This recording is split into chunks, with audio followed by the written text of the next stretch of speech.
الكريم أما بعد فأعوذ بالله من الشيطان الرجيم بسم الله الرحمن الرحيم لن ينال الله لحومها ولا دماؤها ولكن يناله التقوى منكم وقال تعالى قل إن صلاتي ونسكي ومحياي ومماتي لله رب العالمين وقال رسول الله صلى الله عليه وسلم من وجد ساعة ولم يضحي فلا يقربن مصلانا وقال رسول الله صلى الله عليه وسلم ما من آدمي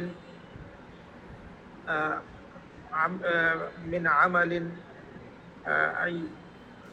وقال رسول الله صلى الله عليه وسلم ما عمل آدمي من عمل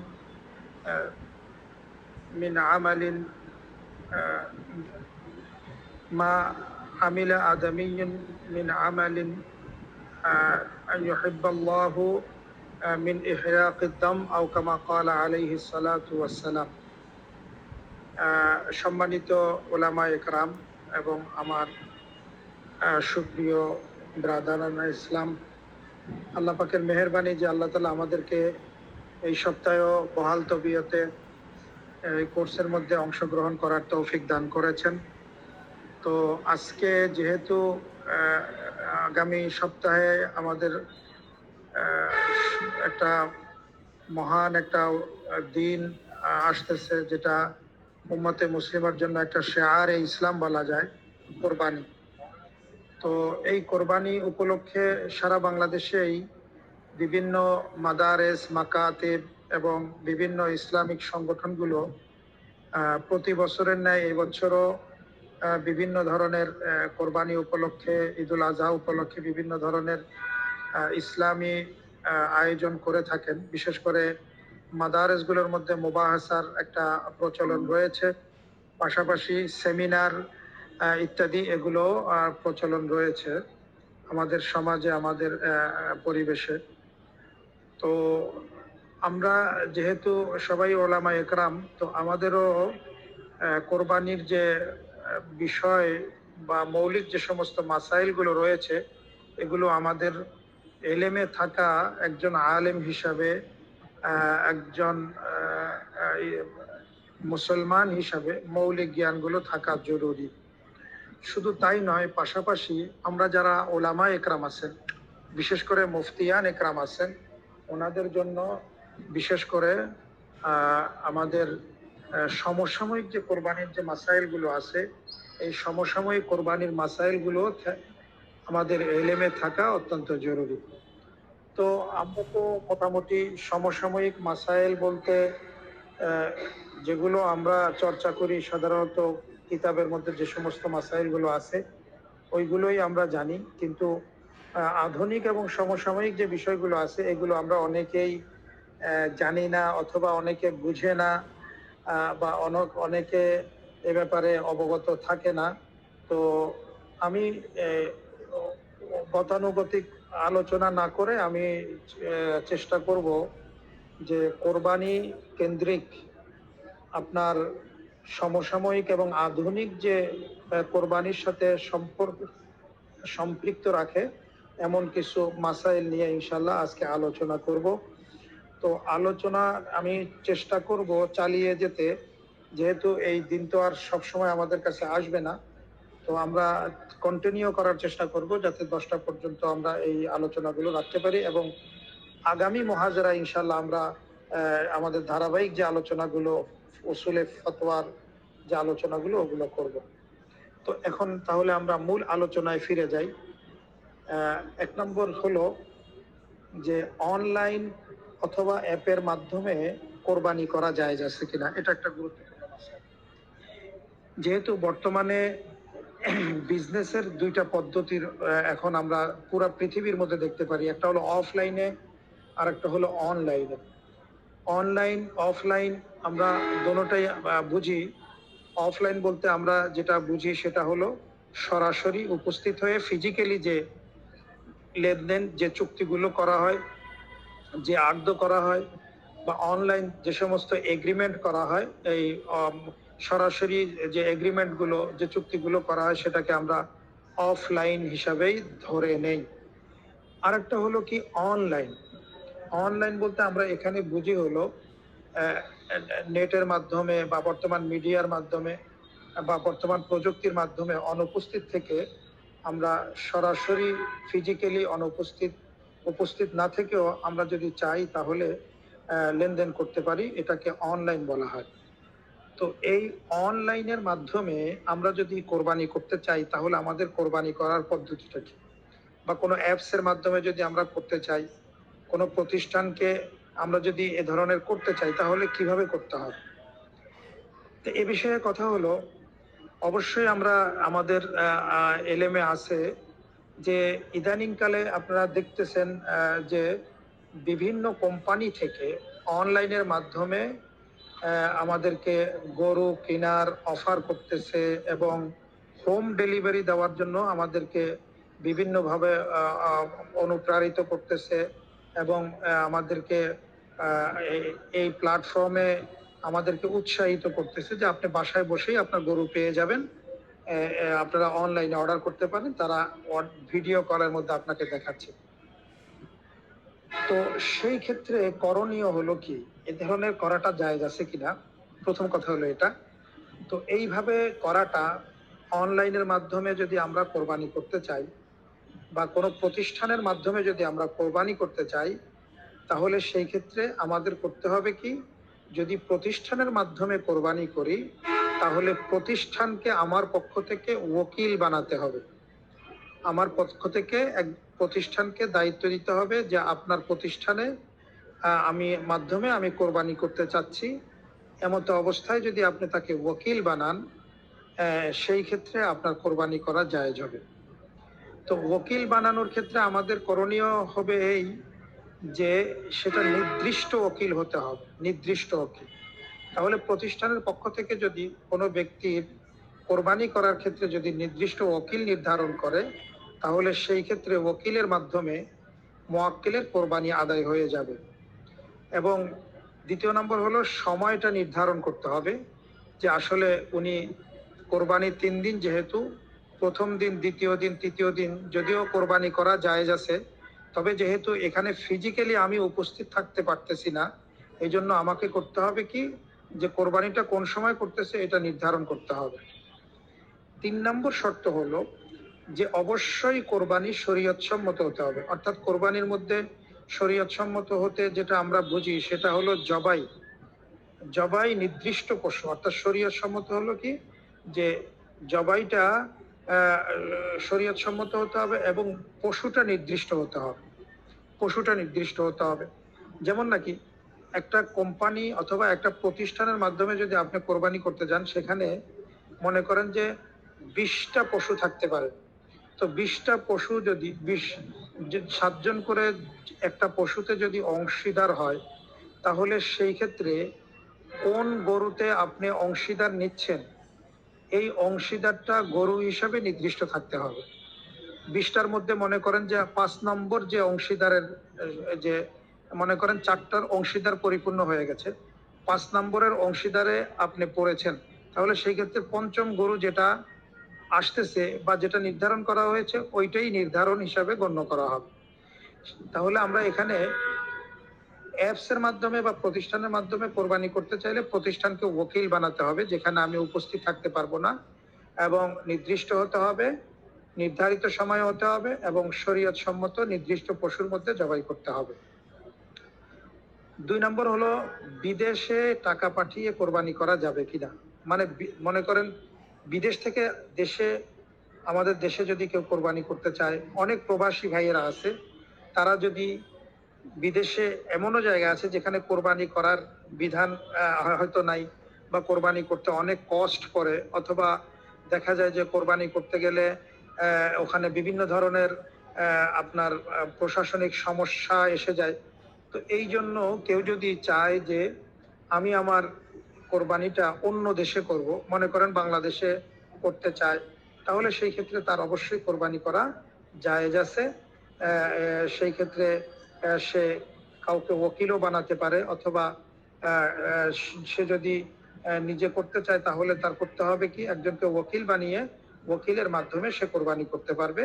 এক্ষেত্রে কোনো ধরনের প্রতিবন্ধকতা শরীয়তে থাকবে না। 3 নম্বর মাসলা হলো যে ব্যাংক, এনজিও বা সংগঠনের মাধ্যমে যদি কোনো প্রকল্পের মাধ্যমে যদি কোরবানি করতে চায় তাহলে সেটা জায়েজ হবে কিনা। যেমন নাকি এই বিষয়টা আমরা যদি সহজে বুঝতে চাই তাহলে আমরা বুঝতে পারি হলো এই হজের মৌসুমে যে সমস্ত কোরবানিগুলো মিনার মধ্যে করবে, এই মিনার মধ্যে তো আসলে যারা কোরবানি করে যেটাকে দমের শকর বলা হয়, তাদের তো কোরবানি করতে হয়, দমের শকর হিসাবে ওয়াজিব। তো এনারা কোরবানি কি করে, এনারা কোরবানি করে হলো কোরবানির জন্য একটা পশুর মধ্যে যতটুকু টাকা দরকার হয়, মনে করেন 10,000 টাকা বা 15,000 টাকা, এই ধরনের একটা টাকা তারা নির্ধারণ করে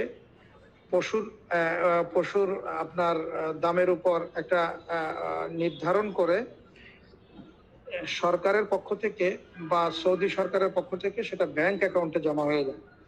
তো ব্যাংকে যেটা জমা হয় সেটা সৌদি সরকার অথবা যারা তাদের কফিল আছে বা আপনার মনে করেন যে কাফেলা আছে, কাফেলার প্রধান যিনি আছে, এটা সৌদি সরকারকে দিয়ে দেয়।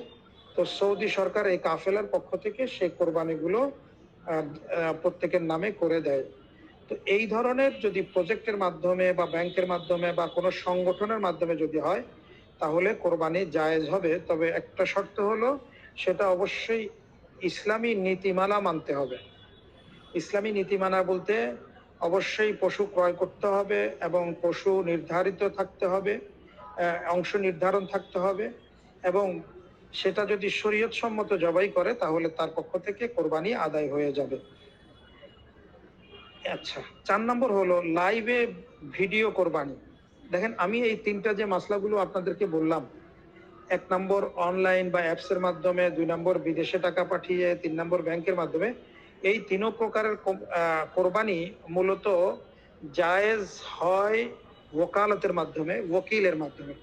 আর শরীয়তের মধ্যে ওকিলের যে সিস্টেমটা আছে এটা তো আমরা সকলেই জানি যে এটা জায়েজ এবং বৈধ। এই জন্য এই ধরনের পদ্ধতিতে আপনি আমি সবাই কোরবানি করতে পারবো ইনশাআল্লাহ। এরপরে 4 নম্বর মাসলা হলো যে কি লাইভ ভিত্তিক কোরবানি করা যাবে কিনা। লাইভে যেমন নাকি অনেক সময় কোরবানি দেখায়, তো আপনি যদি লাইভে কোরবানি করতে চান তো সেই ক্ষেত্রে এটা কি শর্ত কিনা যে আপনি একজনকে ওকিল বানালেন, সে লাইভে আসতে হবে, লাইভে আসা জরুরি কিনা, শরীয়তে কি বলে ব্যাপারে। দেখেন, লাইভ ভিত্তিক কোরবানি এটা কেবল একটা আবেগের বিষয় বা বিশ্বস্ততার বিষয়, কিন্তু শরীয়তে এটার কোনো ভিত্তি নেই, এটা শর্ত নয়।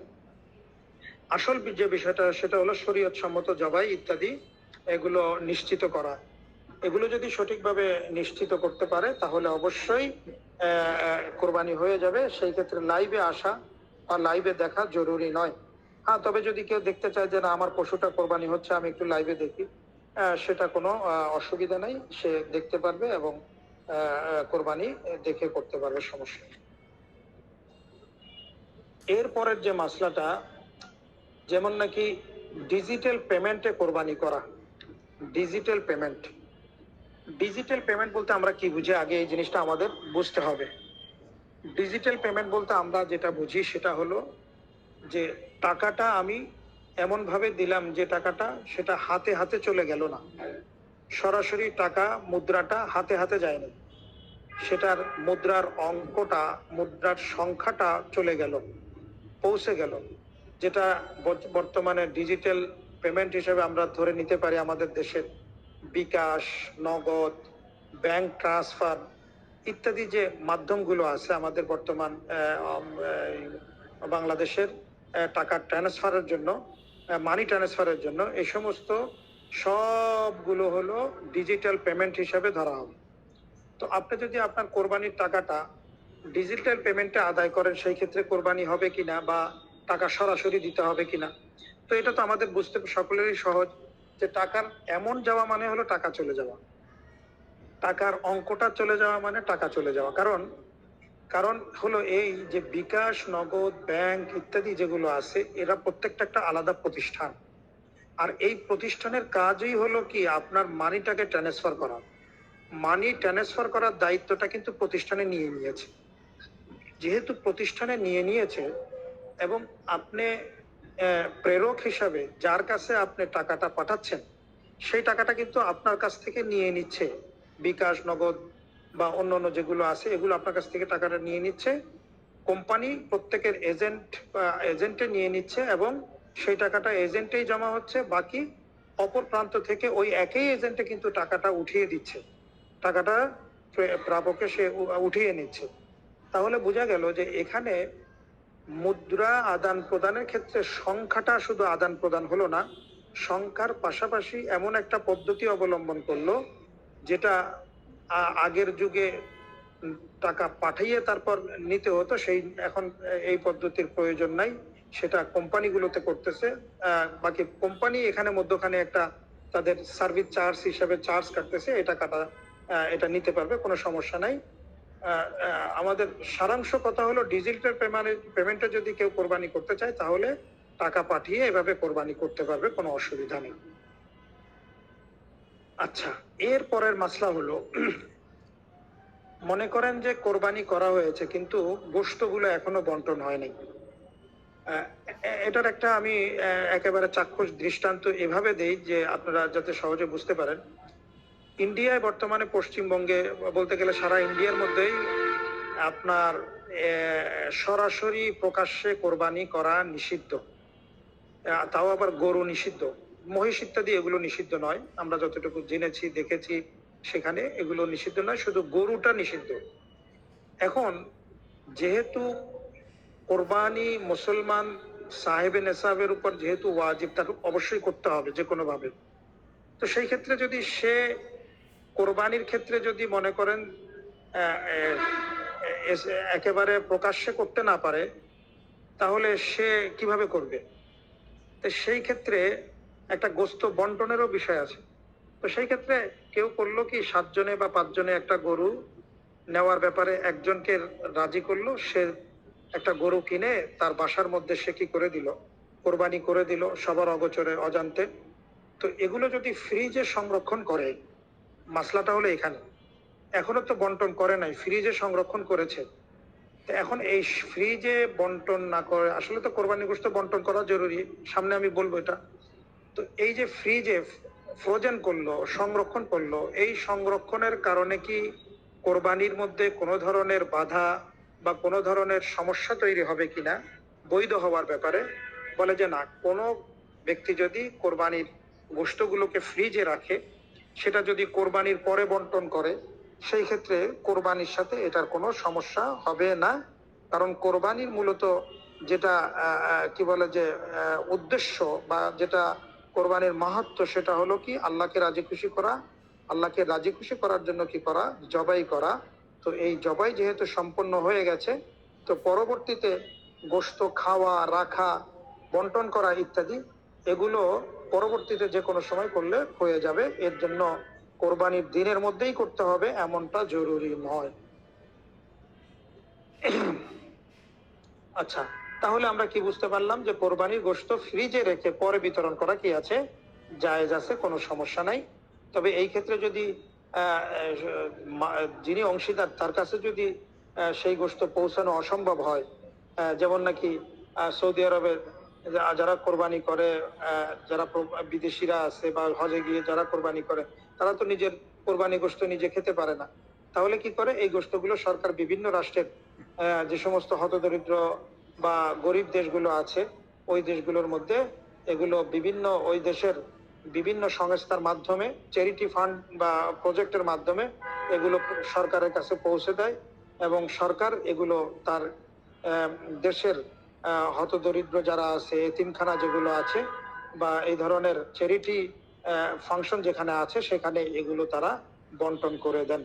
আমাদের দেশেও এই ধরনের প্রচলন রয়েছে। তো সেই ক্ষেত্রে তার গোশতগুলো সে গরিবকেও দিতে পারবে, কোনো অসুবিধা নেই। এর পরের যে মাসলাটা হলো সমসাময়িক, সেটা হলো মেশিনে জবাই। এটা কিন্তু একটা আলোচিত মাসআলা যে মেশিনে জবাই করাটা জায়েজ হবে কিনা। তো মেশিনে জবাইয়ের ব্যাপারে আমাদের আসলে কয়েকটি জিনিস আগে এখানে বিষয় আমাদের বুঝতে হবে। 1 নম্বর যে বিষয়টা সেটা হলো মেশিনে জবাইয়ের পদ্ধতিটা কি আগে এটা আমাদের জানতে হবে। এরপরে আমরা বুঝতে পারবো যে মেশিনে জবাই করাটা আসলে জায়েজ আছে কিনা। কারণ যে কোনো জিনিসের পদ্ধতি যদি আপনি না জানেন, হাকিকত এবং তার বাস্তবতা যদি আপনি না জানেন, তাহলে সেই ক্ষেত্রে তার ব্যাপারে ফতোয়া দেওয়া বা সেটা কতটুকু বৈধ এবং কতটুকু অবৈধ এটা বলাটা কারো পক্ষে সম্ভব নয়। তাহলে আমাদের প্রথমে জানতে হবে মেশিনের জবাইয়ের পদ্ধতিটা কি এবং কিভাবে তারা জবাইটা করে। আমি যতটুকু তাহকিক করেছি, মেশিনের জবাই আমাদের বাংলাদেশের আগে যদিও বা ছিল না, বিদেশে এগুলো অ্যাভেলেবেল আছে একেবারে মিডল ইস্টের প্রত্যেকটা রাষ্ট্রের মধ্যে। এবং বিদেশ যারা হাজার হাজার গরু বা পশু জবাই করে দৈনিক, যারা পশু রপ্তানি করে, পশুর গোশত রপ্তানি করে, হ্যাঁ, এনারা মূলত মেশিনেই সবকিছু করে ফেলে।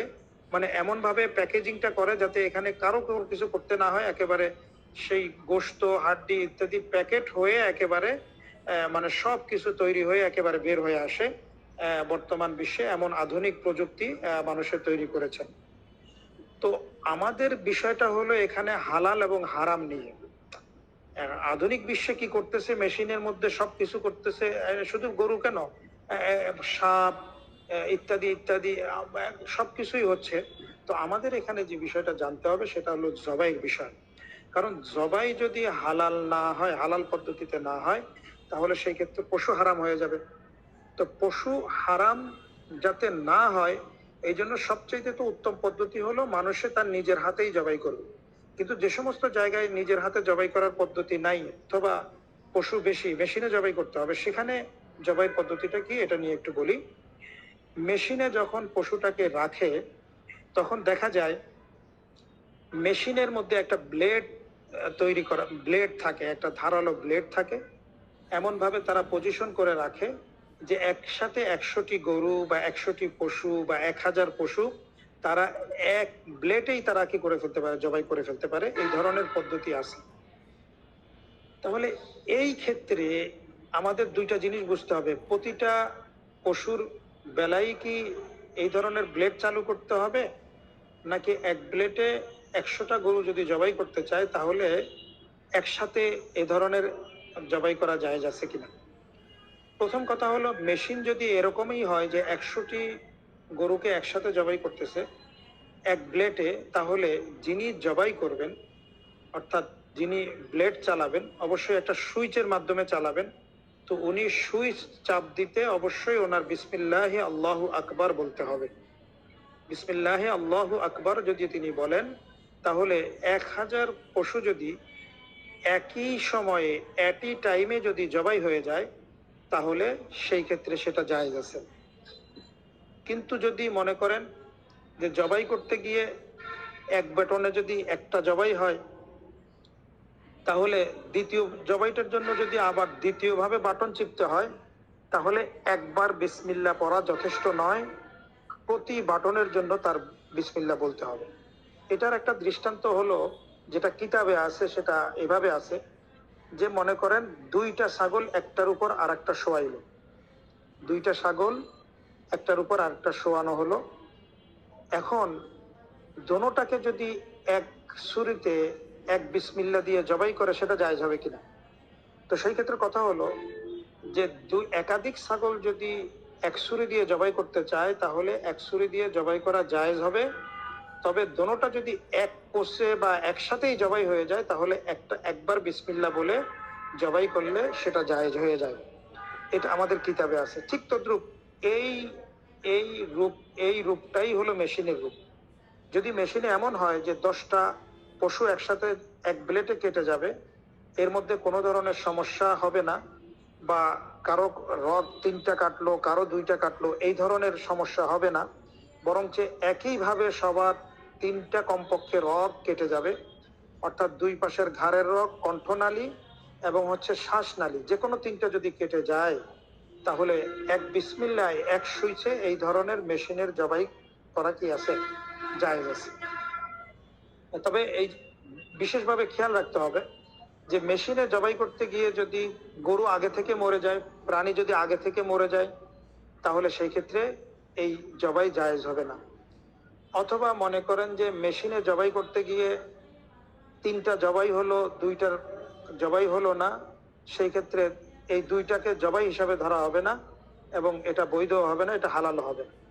তাহলে অবশ্যই আমাদের মেশিনে জবাইয়ের ক্ষেত্রে জবাইয়ের যে শরঈ পদ্ধতি আছে এটাকে অবশ্যই ফলো করতে হবে সঠিকভাবে।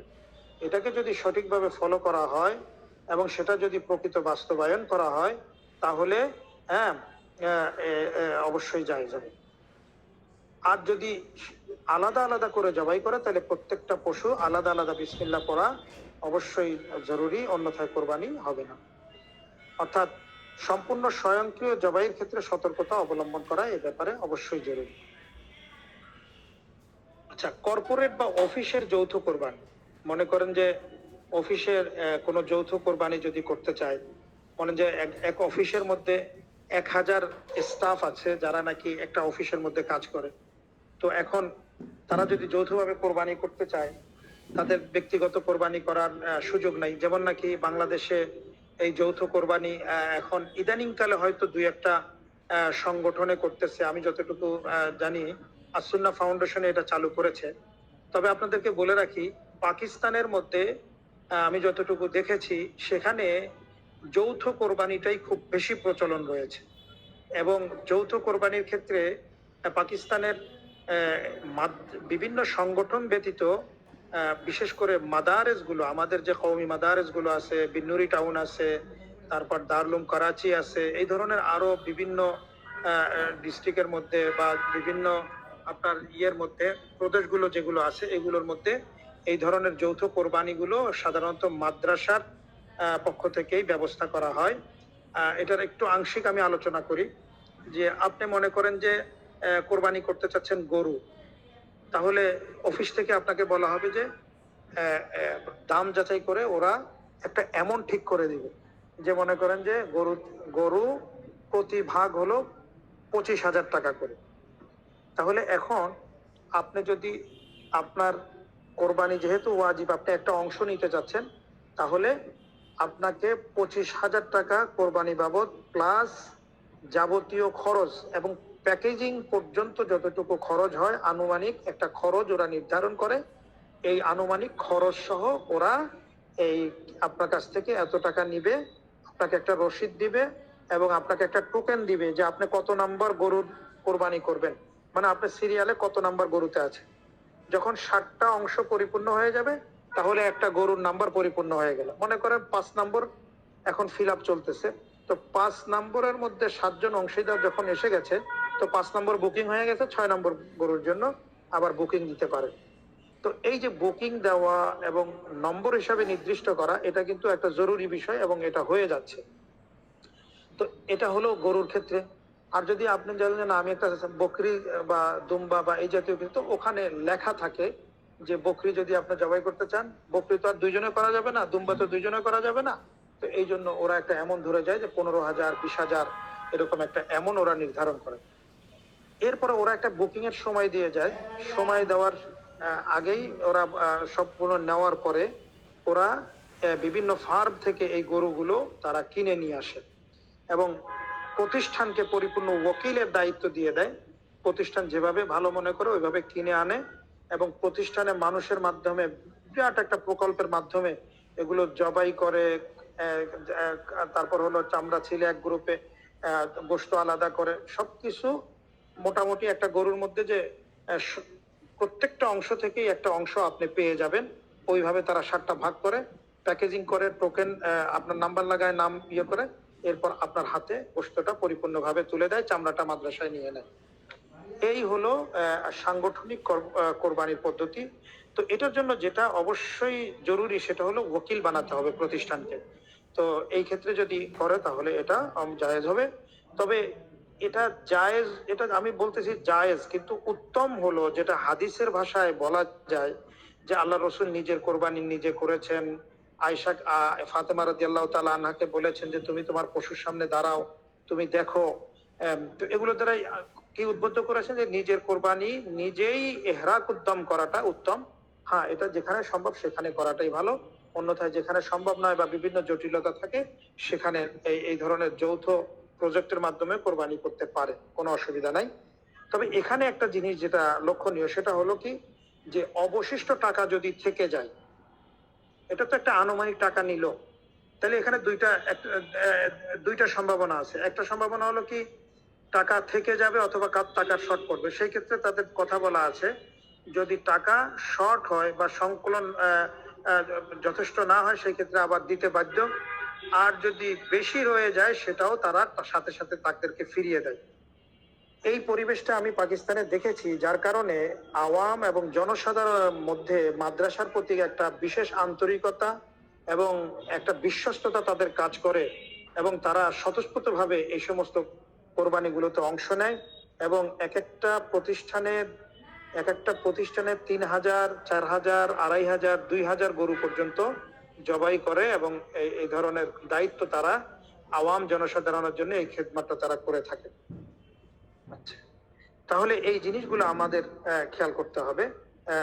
বিশেষ করে প্রজেক্ট অফিসিয়াল যৌথ কোরবানি যদি করি তাহলে এই জিনিসগুলো দেখতে হবে। তবে এই ক্ষেত্রে একটা বিশেষভাবে, আচ্ছা এখানে দুইটা জিনিস আরো বুঝতে হবে।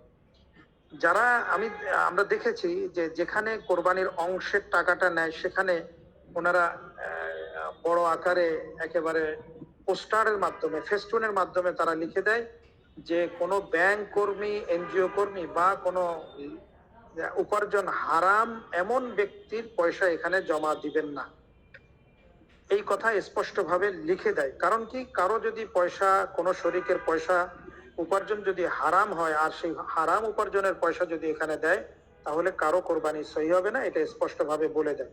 তো স্পষ্টভাবে বলে দেওয়ার পরেও যদি কেউ যদি বিতর্কতভাবে কারো অজান্তে হারাম পয়সা দেয়, এটার সাথে আমাদের সাথে কোনো সম্পর্ক নাই। দিয়ানতান এটা আল্লাহর সাথে, তার সাথে সম্পর্ক। কদান সবার কোরবানি সহি হয়ে যাবে, এটাই হলো শরীয়তের উসুল। তো এই হলো মাসলা। আরেকটা হলো কি, প্রত্যেকের নিয়ত সহি হতে হবে। নিয়ত বলতে আমরা কি বুঝি এখানে?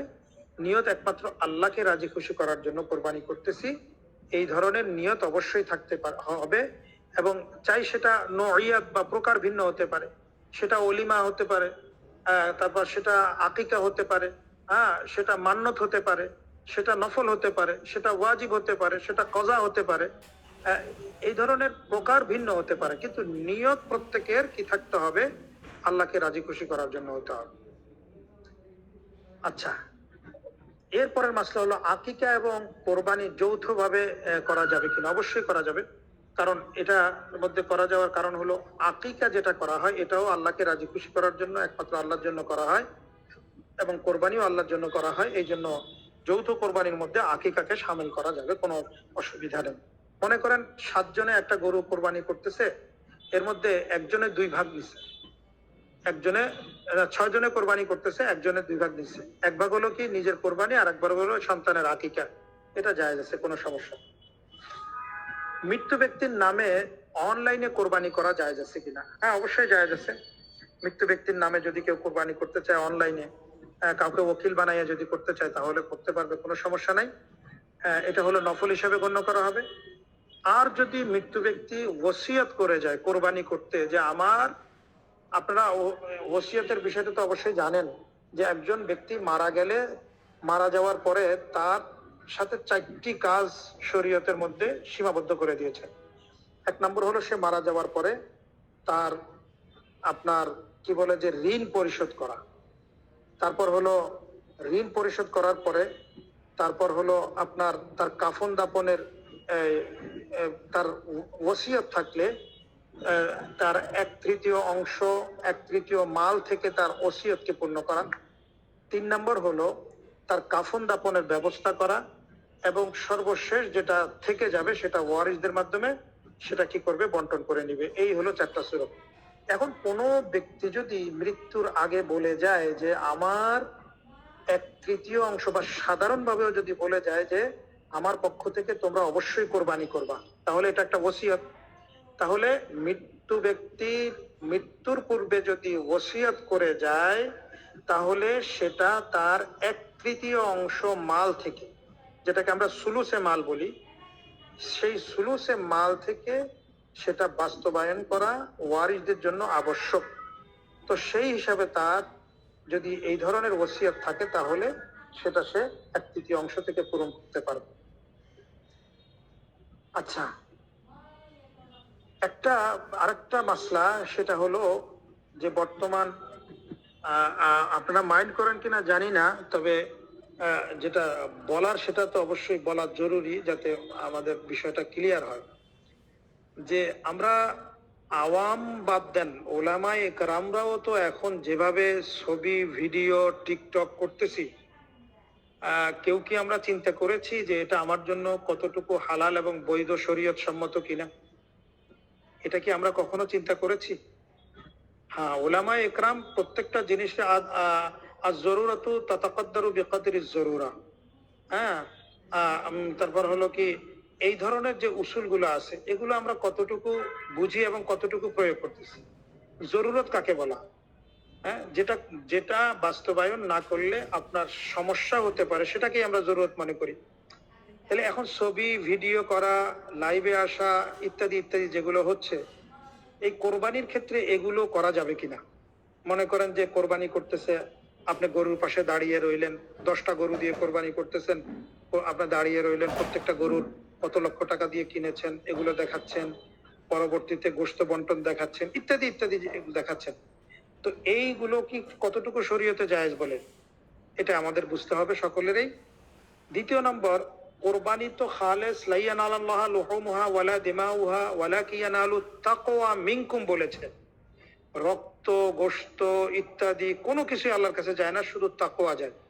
দেখেন, যতক্ষণ পর্যন্ত আমরা জবাই করি বা যতক্ষণ পর্যন্ত গরু না কিনি, ততক্ষণ পর্যন্ত আমাদের তাকওয়াটা পরিপূর্ণ থাকে। কিন্তু যখন কোরবানির পশুটা কিনে আমরা ছবি আপলোড করি, ভিডিও আপলোড করি বা এই ধরনের দিতে থাকি, তখন কিন্তু আমাদের যে কিনার পূর্বে যে এখলাস ছিল এটা কিন্তু আস্তে আস্তে অনেকের কমে আসে। স্বাভাবিক, এটা কমে আসাটা স্বাভাবিক। তো এই ধরনের কাজের ক্ষেত্রে যে এখলাস ছিল, একেবারে চূড়ান্ত যে এখলাস ছিল, এটা তো আমাদের থাকতেছে না, শুধু এই ছবির কারণে, ভিডিওর কারণে, সোশ্যাল মিডিয়ায় পোস্ট করার কারণে। তো এই ধরনের এবাদতকে কন্টেন্ট বানানো, এই ধরনের এবাদতকে আর কি সরাসরি যদি বলি, এবাদতকে কন্টেন্ট বানানো, এটা সম্পূর্ণ অনুচিত এবং এটা আমি মনে করি আমার ক্ষুদ্র জ্ঞানে সম্পূর্ণ নাজায়েজ। কেননা এর দ্বারা রিয়া, অহংকার ইত্যাদি চলে আসে, যেগুলো সবচাইতে এবাদতের জন্য মারাত্মক এবং ক্ষতিকারক বিষয়। তো এই জিনিসগুলো থেকে, আল্লাহকে রাজি খুশি করার জন্য এগুলো থেকে আমাদের অবশ্যই বিরত থাকতে হবে, অবশ্যই বিরত থাকতে হবে। 13 নম্বর হলো ওজন ভিত্তিক অংশ নেওয়া। ওজন ভিত্তিক অংশ বলতে কি বোঝায়? ওজন ভিত্তিক অংশ হলো যে, দেখেন আসলে আমরা বর্তমানে এতটা আধুনিক যে একটা গরুর মধ্যে কতটুকু গোশত হবে এবং একটা গরুর কত কেজি কত মন গোশত হবে, এগুলোও কিন্তু বর্তমানে একেবারে পাই টু পাই বলে দিতে পারে। তো আসলে এই ধরনের বলে দেওয়াটা একটা কোরবানির পশুর ক্ষেত্রে এটা জরুরি নয়। পশুর ক্ষেত্রে জরুরি হলো দেখে শুনে একটা কি করা, কোরবানি করা। তাহলে ভালো হৃষ্টপুষ্ট দেখে কোরবানি করা বা পশু ক্রয় করা। ওজন ভিত্তিক অংশ নেওয়া, এটা এক প্রকার গরর বা অনিশ্চয়তা বা অস্পষ্টতা থেকে যায়। তো এই জন্য ওজন ভিত্তিক যে অংশ, এটাকে আমরা অ্যালাউ করব না বা শরীয়তে অ্যালাউ করে না। শরীয়তে অ্যালাউ করে হলো যে পশুটা রোগমুক্ত আছে কিনা এবং পশুটা হৃষ্টপুষ্ট আছে কিনা, পশুটা স্বাভাবিক আছে কিনা, এই জিনিসগুলো দেখেই আমাদের মূলত কোরবানি করতে হবে। সেই ক্ষেত্রে গোশত ভিত্তিক অংশ ওজন করে নির্ধারণ করা, এটার মধ্যে এক প্রকার অস্পষ্টতা থেকে যায়। হতে পারে জবাই করার পরে এতটুকু গোশত নাও থাকতে পারে, হতে পারে তার পেট ফুলে আছে, আমরা মনে করতেছি যে এটা ওনার স্বাস্থ্য এরকম, হতে পারে এখানে অনেক খাদ্য তাকে খাওয়ানোর কারণে তার এই অবস্থা হয়ে গেছে, যার কারণে ওজন বেড়ে গেছে। তো এটা তো আসলে এক প্রকার অনিশ্চয়তা এবং গরর যেটাকে বলা হয়, অস্পষ্টতা যেটা থাকে। তো এই ধরনের অস্পষ্টতায় আমরা ওজন ভিত্তিক অংশ না নিয়ে সরাসরি পশু কিনে, এরপর পশু জবাই করার পরে গোশত আলাদা করার পরে বা গোশত একসাথ করে এরপরে হলো ওজন ভিত্তিক বন্টন করা, এটাই হলো শরীয়তের নিয়ম। আচ্ছা, এরপরে আরেকটা গুরুত্বপূর্ণ মাসলা হলো অনলাইনে পশু বুকিং। দেখেন, আমরা কিন্তু অনলাইনে এখন অনেক কিছুই বুকিং করি, এমন কোনো জিনিস নাই যে এখন অনলাইনে আসে নাই। অনেক বিষয় আমরা অনলাইনে বুকিং করে থাকি। তাহলে এখন পশুর ক্ষেত্রে অনলাইনে তো দেখে শুনে কিনতে বলেছে, হাদিসে আছে দেখে শুনে কিনে। তো অনলাইনে আমরা এই ধরনের পশু, আমরা তো এমনি যে কোনো ধরনের জিনিস কিনি, সেটা তো এক প্রকার, সেটা তো ধরেন জড় পদার্থ কিনি, কোনো পণ্য কিনলাম। কিন্তু পশু যেটা আছে, পশুর বিষয়টা একটু ভিন্ন ধরনের। কারণ পশু এটা একটা প্রাণী, তার স্বাস্থ্য হয়তো এক সময় ভালো থাকে, এক সময় হয়তো শুকিয়ে যায়।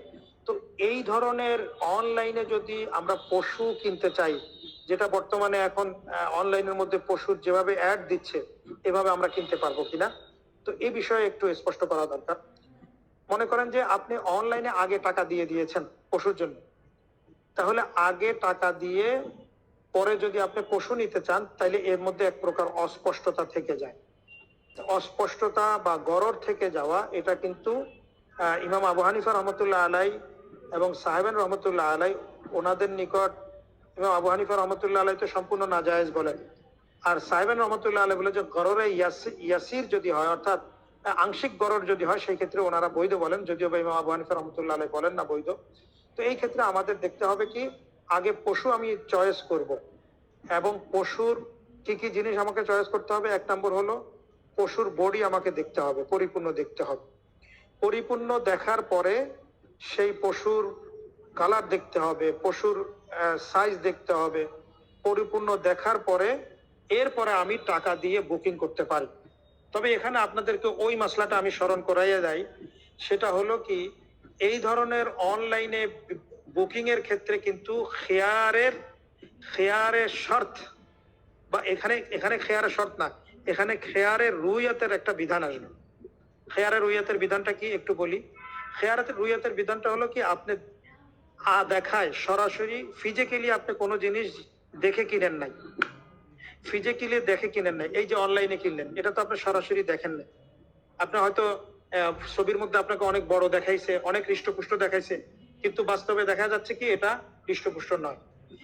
সেই ক্ষেত্রে আমরা যেটা করে থাকি বর্তমানে, যে অনলাইনে প্রোডাক্ট অর্ডার করার পরে সেটা যদি একেবারে তারা যেভাবে বলেছে এভাবে যদি না পাই, তাহলে আমরা কি দিয়ে ফেরত দিয়ে দিই, তাই না? তো এই ধরনের ফেরতটা আমরা শরীয়তের কোন ভাষায় দেই, কোন মাসাইলের প্রেক্ষিতে দেই, কোন নিয়মের প্রেক্ষিতে দেই, বলে যে সেটা হলো খেয়ারে রুইয়াতের, অর্থাৎ দেখার ভিত্তিতে যেইভাবে বলেছিল সেভাবে যদি কমিটমেন্ট ঠিক রাখে, তাহলে সেই ক্ষেত্রে আমরা রাখি, আর যদি কমিটমেন্ট ঠিক না রাখে তাহলে আমরা ফেরত দিই। তো ঠিক গরুর ক্ষেত্রেও পশুর ক্ষেত্রেও একই অবস্থা, যদি কমিটমেন্ট ঠিক রাখে এবং যেভাবে আপনাকে দেখাইছে, যেভাবে আপনাকে মেসেজ পাঠিয়েছে যে এই ধরনের এই কোয়ালিটির এই এই দাম ইত্যাদি ইত্যাদি যেগুলো বলেছে, এগুলো যদি স্পষ্টভাবে স্পষ্টভাবে বলে দেওয়ার পরে যদি আপনি সরাসরি হাতে পেয়ে যদি পান, তাহলে সেই ক্ষেত্রে আপনার সেটা নিতে আপনি বাধ্য, অন্যথায় আপনি সেটা ফেরত দিতে পারেন। এই হলো অনলাইনে কেনা বেচা পশু। তাহলে এখানে কি বুঝলাম, পশুর বিবরণ স্পষ্ট হতে হবে, এবং টাকা কত টাকা দিয়ে কিনতেছেন এটাও কি হতে হবে, স্পষ্ট হতে হবে। আরেকটা গুরুত্বপূর্ণ মাসআলা, সেটা হলো দেখেন, জবাইয়ের আগে পশুকে অচেতন করা যাবে কি। এখানে দুইটা জিনিস একসাথে আমি বলে ফেলি। একটা হলো পশুর ধারেই যাওয়া যাচ্ছে না, মানে আপনি যে তাকে সঠিক পদ্ধতিতে শোয়াইয়া কোরবানি করবেন, আপনি পশুর কাছেই যাইতে পারতেছেন না, তখন সেই ক্ষেত্রে আপনি কিভাবে কোরবানি করবেন। আর একটা হলো কি, পশুকে অচেতন করে আপনি কোরবানি করলেন। দোনোটা মাসলা কিন্তু একটু ভিন্ন। দেখেন, যেই পশুটার কাছেই আপনি ভিড়তে পারতেছেন না, কোনোভাবেই ভিড়া সম্ভব হচ্ছে না, কোনো কায়দাই আপনি যেতে পারতেছেন না, তাহলে সেই ক্ষেত্রে আপনাকে শরীয়তে বলে জবে ইস্তেরারি আপনি করতে পারবেন। জবে ইস্তেরারি বলতে কি বোঝায় দেখেন, একটা হলো জবে ইখতিয়ারি আর একটা জবে ইস্তেরারি। জবে ইখতিয়ারি মানে হলো কি, আপনার সাধ্যে গরুকে কাবু করে বিসমিল্লাহ আল্লাহু আকবার বলে যেভাবে জবাই করা দরকার সেভাবে পশুর জবাই করলেন, এটা হলো ইখতিয়ারি। কোন পশুর ক্ষেত্রে যদি এটা একেবারে চূড়ান্ত চেষ্টা করার পরেও যদি সেই পশুকে জবাই করতে না পারে, কোনোভাবেই কাবু করতে না পারে, সেই ক্ষেত্রে পশুকে জবে ইস্তেরারি অপারক জবাই করা যাবে। সেটা গলায় ছুরি লাগানো জরুরি নয়, আপনি পশুর মাথায় অথবা এমন একটা জায়গায় আঘাত করলেন, যেই আঘাতের কারণে পশু সাথে সাথে আঘাতের কারণেই মারা গেল, একেবারেই মারা গেল, সেই ক্ষেত্রে আপনি যদি বিসমিল্লাহ আল্লাহু আকবার বলে আপনার যেই জিনিসটা দিয়ে আঘাত করলেন ওই জিনিসটা নিক্ষেপ করার সময় যদি বিসমিল্লাহ আল্লাহু আকবার বলেন, তাহলে সেই ক্ষেত্রে আপনার জন্য গরু হালাল হয়ে যাবে। আর যদি দেখতেছেন যে না, আপনি গুলি করার পরে গরু আপনার কাবুতে চলে এসেছে, আপনার আয়ত্তে চলে আসছে, এখন আপনি গরু জীবিত থাকা অবস্থায় আপনি জবাই করতে পারবেন, তখন কিন্তু এই গরুকে আপনার অবশ্যই জবাই করতে হবে শরীয়ত পদ্ধতিতে, যেটা গতানুগতিক নিয়ম আছে ওই পদ্ধতিতেই জবাই করতে হবে। এই একটা মাসলা। আরেকটা মাসলা হলো যে আপনি গরুকে অচেতন করে কি করলেন, অচেতন করে ফেললেন, একটা ইঞ্জেকশন দিলেন, গরু অচেতন হয়ে গেল। তাহলে গরুকে অচেতন করে জবাই করা যাবে কিনা, এটা হলো প্রশ্ন। এই প্রশ্নের উত্তর হলো যে আপনি এখতিয়ারি জবাই করা আপনি পারেন, কিন্তু আপনি করতেছেন কি, এই একটা কি বলে যে এই আপনি একটা অ্যাক্সিডেন্টের সম্ভাবনা আছে, গরুতে গুতা দিতে পারে অথবা লাথি মারতে পারে, আপনি ভালোভাবে বুঝেন না এই বিষয়গুলো। তো এই ক্ষেত্রে যদি আপনি নিজেকে সেফ রাখতে চান, সেই ক্ষেত্রে আপনি অচেতন করে চাইলে জবাই করতে পারবেন, তবে সেটা মাকরু হবে। তবে এখানে একটা জিনিস অবশ্যই খেয়াল রাখতে হবে, পশু যদি অচেতন করার দ্বারাই মরে না যায়, অচেতন এক জিনিস, মরে যাওয়া আর এক জিনিস। অচেতন মানে সে নিস্তেজ হয়ে গেছে, অচেতন হয়ে গেছে কিন্তু তার হার্টবিট চলতেছে, হ্যাঁ, এটার নাম অচেতন। যদি হার্টবিট চলে এবং মারা না যায়, সেই ক্ষেত্রে আপনি অচেতন করে জবাই করতে পারেন। এই হলো আরেকটা মাসলা। আরেকটা গুরুত্বপূর্ণ মাসলা হলো অনলাইনে শেয়ার বিক্রি করা যাবে কিনা। এই যে আমি যে প্রজেক্টের কথা বললাম, অনলাইনে গরুর শেয়ার বিক্রি হচ্ছে, যে হ্যাঁ কেউ যদি চায় যে না আমি 10টা শেয়ার নিব, 20টা শেয়ার নিব, হ্যাঁ এই ধরনের যদি কেউ নিতে চায় তাহলে সে নিতে পারবে। যেটা আমি আপনাকে একটু আগে বলেছি যে সাংগঠনিকভাবে যেটা করে, তো শেয়ার যদি বিক্রি করতে চায়, অনলাইনের মাধ্যমে যদি শেয়ার বিক্রি করতে চায়, পশুর যদি শেয়ার বিক্রি করতে চায়, তাহলে আপনি শেয়ার কিনতে পারবেন। শেয়ার কিনতে পারবেন, আপনি 10টার শেয়ার কিনলেন, 8টা শেয়ার কিনলেন, এটা কেনা যাবে। তবে এই শেয়ারটা শুধু কাগজ কলমের মধ্যে সীমাবদ্ধ থাকলে হবে না, বরঞ্চ এর শেয়ারের অপোজিটে বাস্তবে তার পশু থাকতে হবে, বিদ্যমান থাকতে হবে, তাহলে শেয়ার জায়েজ আছে, অন্যথায় শেয়ার জায়েজ নেই। তার মানে হলো আপনি তো শেয়ার কিনলেন মানে একটা কাগজ কিনলেন, একটা সার্টিফিকেট কিনলেন যে আপনি একটা গরুর 5টা শেয়ার কিনেছেন, তাহলে আর 2টা আরেকজনে কিনলো। তাহলে এই শেয়ার কিনাটা, এই এই এই টিকিট বা টোকেন নেওয়াটা যথেষ্ট নয় যতক্ষণ পর্যন্ত না তার পিছনে বাস্তব পশু না থাকবে। তাহলে শুধু কাগজের শেয়ার জায়েজ হবে না যতক্ষণ পর্যন্ত না পশু বিদ্যমান থাকবে। আমরা শেষ পর্যায়ে চলে এসেছি, ইনশাল্লাহ শেষ হয়ে যাবে। তাহলে এই এই এই কয়েকটি মাসলা বললাম। আরেকটা জিনিস হলো, এখন সুদি টাকা দিয়ে কোরবানি জায়েজ হবে কিনা। এটা তো আগেই বলেছি যে বিন্দু মাত্র হারাম টাকা যদি থাকে তাহলে তার কোরবানি সহি হবে না। এখানে একটা প্রশ্ন জাগে যে আমার 90% হালাল, 10% হলো হারাম, এরকম একটা কথা আসতে পারে যে আমার উপার্জনের 90% হালাল আর 10%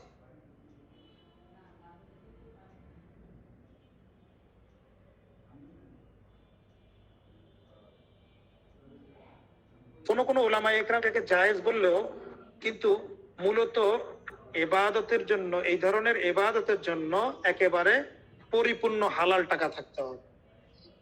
তো এখন যদি কারো কাছে হালাল টাকা না থাকে, তিনি কি করবে? তার বিকল্প ব্যবস্থা হলো তিনি হালাল টাকা কারো কাছ থেকে ধার নিবে, কারণ ধার নেওয়া তো হালাল, বৈধ। তো কারো কাছ থেকে হালাল টাকা ধার নিয়ে সে কোরবানি করে দিবে, তাহলে তার কোরবানি কি হয়ে যাবে? আদায় হয়ে যাবে। অর্থাৎ সে হারাম জীবন যাপন করলো এই ইবাদতের ক্ষেত্রে বা অন্যান্য ইবাদতের ক্ষেত্রে হারাম খাওয়া, হারাম ব্যয় করা, এটা যেহেতু জায়েজ নাই, অতএব সে হালাল পয়সা এখানে সংযোজন করবে এবং তার দ্বারা কোরবানি করলে তার কোরবানি সম্পূর্ণ হালাল হয়ে যাবে। এমত অবস্থায় যদি কোনো অংশীদার থাকে তাদের কোরবানিও হালাল হয়ে যাবে। আচ্ছা, এই হলো আমাদের কয়েকটি মাসআলা। তো এখানে আরেকটা বিষয় হলো যে কোনো মহিলা যদি জবাই করে কোরবানি, নিজের পশু নিজে জবাই করে বা অন্যর কারো পশু যদি জবাই করে, সেই ক্ষেত্রে তার কোরবানি সহি হবে কিনা। হ্যাঁ, যদি কোনো মহিলা সে নিজে জবাই করতে ভালোভাবে পারে তাহলে তার কোরবানি করা অবশ্যই জায়েজ হবে, এটা সম্পূর্ণ বৈধ। আর একটা বিষয় হলো যে আমরা শরীয়তের মধ্যে তো গরু, মহিষ, উট বড় জানোয়ারের মধ্যে, আর ছোট জানোয়ারের মধ্যে হলো ভেড়া, দুম্বা, ছাগল। তাহলে ছাগলের ক্ষেত্রে সেটা 1 বছর পরিপূর্ণ হতেই হবে, সেই ক্ষেত্রে একদিন কম হলেও চলবে না। গরুর ক্ষেত্রে 2 বছর পরিপূর্ণ হতে হবে, গরু, মহিষ, উটের ক্ষেত্রে 2 বছর পরিপূর্ণ হতে হবে। তাহলে এখানে একটা বিষয় আমরা জানি যে আমরা 2 বছর পরিপূর্ণ হলে দাঁত উঠে, আমরা দাঁত দেখি আমাদের সমাজে। এখন এই দাঁত যদি না থাকে তাহলে কি হবে? কোরবানি হবে না। এই ক্ষেত্রে একটা বিষয় হলো কি আমাদের স্পষ্ট থাকা জরুরি যে দাঁত এটা আল্লাহ পাকের কুদরতি ভাবে 2 বছরে উঠে যায়, কিন্তু কোনো গরুর যদি 2 বছরের দাঁত না উঠে সেই ক্ষেত্রে কি সেটা কোরবানি করা জায়েজ হবে না? অবশ্যই জায়েজ হবে। সেই ক্ষেত্রে জায়েজ হওয়ার পদ্ধতি হলো, যিনি গরুর মালিক আছে তিনি যদি আমানতদার, দেয়ানতদার হয়, একজন মুসলমান ব্যক্তি হয়, সে যদি বলে যে না, এটা আমার 2 বছর পরিপূর্ণ হয়েছে, সেই ক্ষেত্রে বিশ্বাস করে, তার কথার উপর বিশ্বাস করে আপনি কোরবানি করতে পারবেন, কোনো অসুবিধা নেই। আমাদের দেশে ভেড়া, দুম্বা এগুলা খুব কম, এই জন্য ভেড়া, দুম্বা আমরা কোরবান খুবই কম করি। তবে সেই ক্ষেত্রে মাসলা হলো যে এগুলো দেখতে যদি 1 বছরের পশুর সাথে রাখলে 1 বছরের পশুর ন্যায় দেখায়, তাহলে যদিও বা 1 বছর পরিপূর্ণ হয় নাই, তাহলে এগুলো যদি হৃষ্টপুষ্ট হয়, তাহলে এগুলো দ্বারা কোরবানি করা অবশ্যই জায়েজ হবে। জি জি বলেন। বলেন, জি বলেন। যদি হৃষ্টপুষ্ট না, ছাগলের ক্ষেত্রে হবে না। কেন হবে না? এখানে নস আছে ছাগলের ক্ষেত্রে, সরাসরি স্পষ্টভাবে নস বয়ান করা। এগুলোর ক্ষেত্রে এই যে আমি যেগুলো বললাম, এগুলো আসলে কেয়াসের উপর ভিত্তি করে বলা হয়নি। এগুলো হলো কি হাদিসের মধ্যেই এগুলোর প্রত্যেকটার আলাদা আলাদা ব্যাখ্যা উল্লেখ আছে বিধায় ওলামা একরাম সেইভাবেই ব্যাখ্যা দিয়েছেন। তো ছাগলের ক্ষেত্রে 1 বছরের কথা উল্লেখ আছে, 1 বছরে কম হলে হবে না। এই জন্য ছাগলের ক্ষেত্রে ওলামা একরাম বলেন যে 1 বছর পরিপূর্ণই হতে হবে, এর কম হলে হবে না। বাকি অন্যগুলো যদি হৃষ্টপুষ্ট হয় তাহলে সেই ক্ষেত্রে হবে ইনশাআল্লাহ।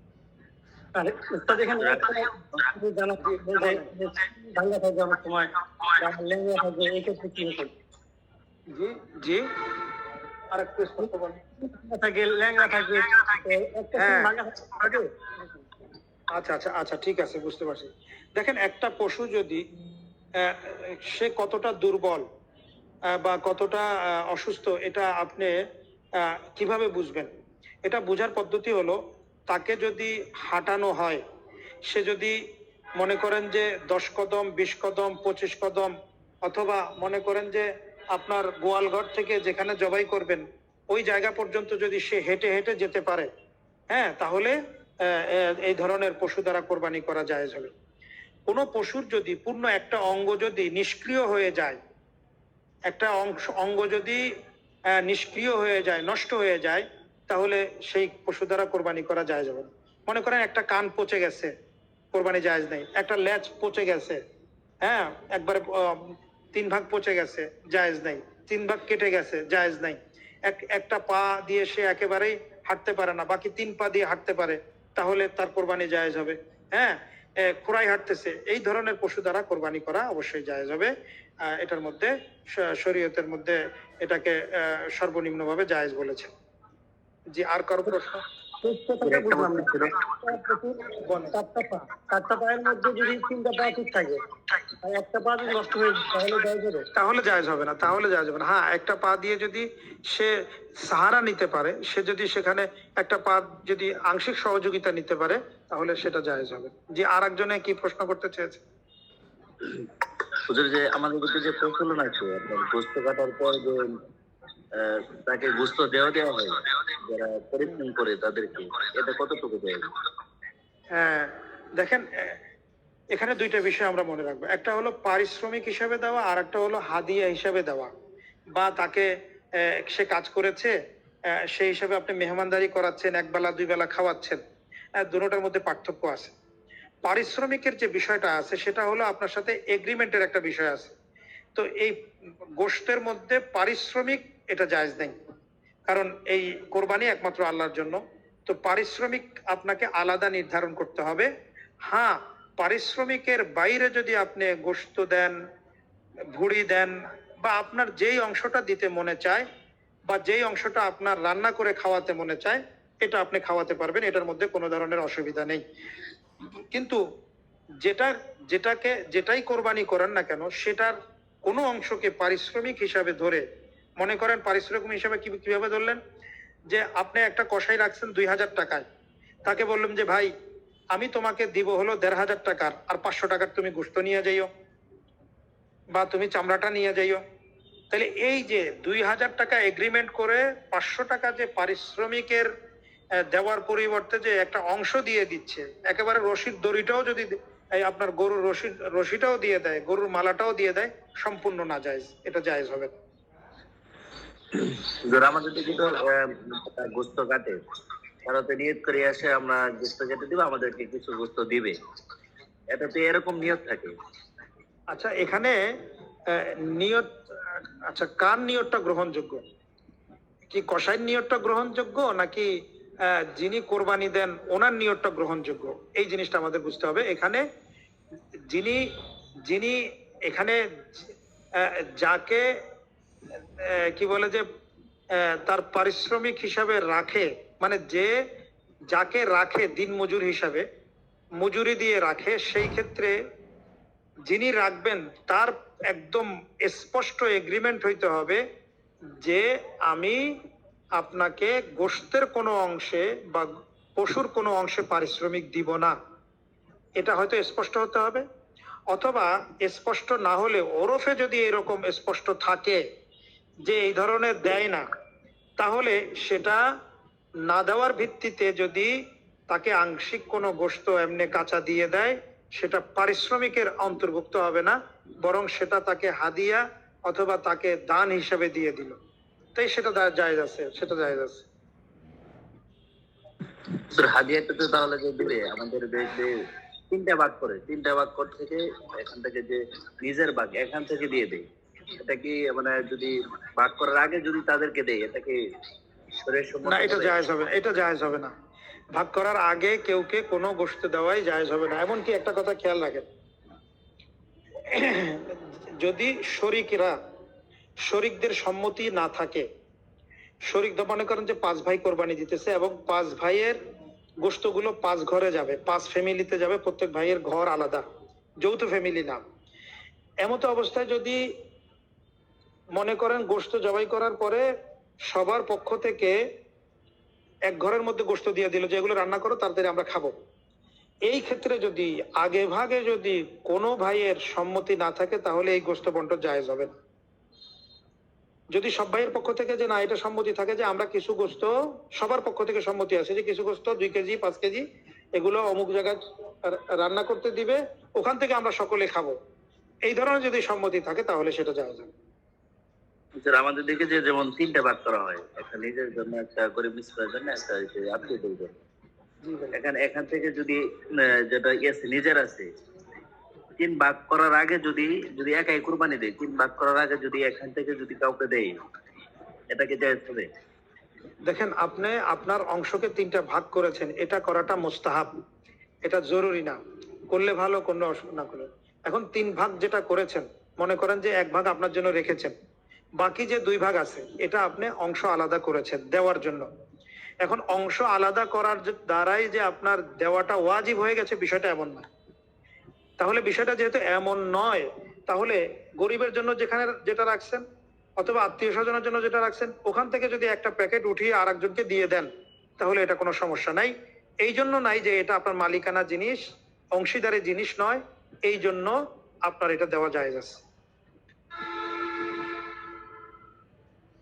জি, তাহলে আজকের জন্য আমরা এতটুকু রাখতে পারি কিনা? আমার একটা প্রশ্ন ছিল, জি বলেন। জন্মগতভাবে অন্ধ বা খোড়া ল্যাংড়া এমন পশু দ্বারা কি কোরবানি জায়েজ হবে? না, জায়েজ হবে না, জায়েজ হবে, জায়েজ। মানে জন্ম হওয়ার পরে যে একটা সমস্যা হয়েছে, পরবর্তীতে সে মোটামুটি হাঁটাচলা করতে পারে, এমন দ্বারা জায়েজ হবে, তাই তো? এটা জায়েজ হবে, এটা জায়েজ হবে। ওই বললাম যে 3 পা দিয়ে হাঁটতে পারে, 1 পা সাহারা নেন, এই ধরনের পশু দ্বারা কোরবানি করা জায়েজ। তবে অন্ধ যদি হয়, অন্ধ যদি এক চক্ষু অন্ধ হয়ে যায় তাহলে এটা দ্বারা যায় যাবে না। হ্যাঁ, এক চক্ষু দিয়ে যদি আংশিক দেখে, অপর চক্ষু দিয়ে পরিপূর্ণভাবে দেখে, মনে করেন সে দেখতেছে যে এখানে ঘাস আছে, অন্ধ চক্ষু দিয়ে দেখতেছে এখানে ঘাস আছে, এখানে পানি আছে, সে ঘাসও চিনে পানিও চিনে, সেখানে সে যেতেও পারতেছে, তাহলে এটাকে অন্ধ ধরা হবে না, এটাকে আংশিক চোখের সমস্যা ধরা হবে এবং এই পশু দ্বারা কোরবানি যায় যাবে। একটা গরুতে আপনার 3 জন শরীক হইলো, 3 জন শরীক মানে একটা গরুতে 7টা দেওয়া যায়, তাহলে এখানে 3 জনে 2 ভাগ করে না, আরেকটা ভাগ এটা কি করা যায়? হ্যাঁ, আরেকটা ভাগ যে কোনো একজনে নিয়ে নিবে, অথবা আরেকটা ভাগ যেটা আছে এটা সবার পক্ষ থেকে রাসূল সাল্লাল্লাহু আলাইহি সাল্লামের জন্য বা উম্মতের জন্য কোরবানি করে দিতে পারে। সেই ক্ষেত্রে যদি সবাই মিলে টাকা দেয় সেটাও দেওয়া যায়, আছে, কোনো অসুবিধা নেই। এটা কি তাহলে 3 জনের যে কোনো একজন নিতে পারবে? অবশ্যই নিতে পারবে, তবে সে অংশ নিতে হবে, টাকা দিতে হবে। হুজুর এখানে আপনার যে কোরবানি করবে না, 3 জনের আপনি যেটা, আমি দুইটা জিনিস, এখানে দুইটা জিনিস। একটা হলো কি, মনে করেন এই একটা অংশ মনে করেন যে উম্মতে মুসলিমা যারা আছে তাদের সওয়াবের নিয়তে আপনি করলেন, আপনারা করে দিলেন, অথবা রাসূল সাল্লাল্লাহু আলাইহি সাল্লামের নামে আপনারা জবাই করে দিলেন। তাহলে জবাই তো আপনারা করে দিছেন ওনার নামে বা নির্দিষ্ট একজন ব্যক্তির নামে, কিন্তু এই অংশটা আপনারা যদি টাকা দিয়ে থাকেন তাহলে সেটা ভাগ করে নিতে পারবেন, এটাই বুঝাইতে চাচ্ছি।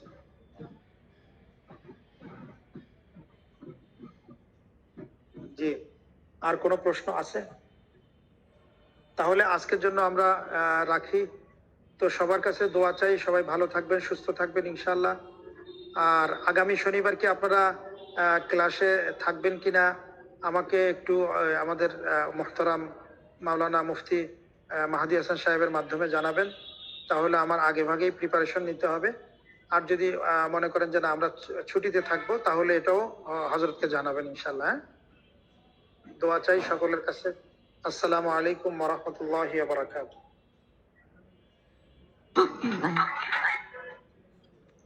ওয়ালাইকুম আসসালাম।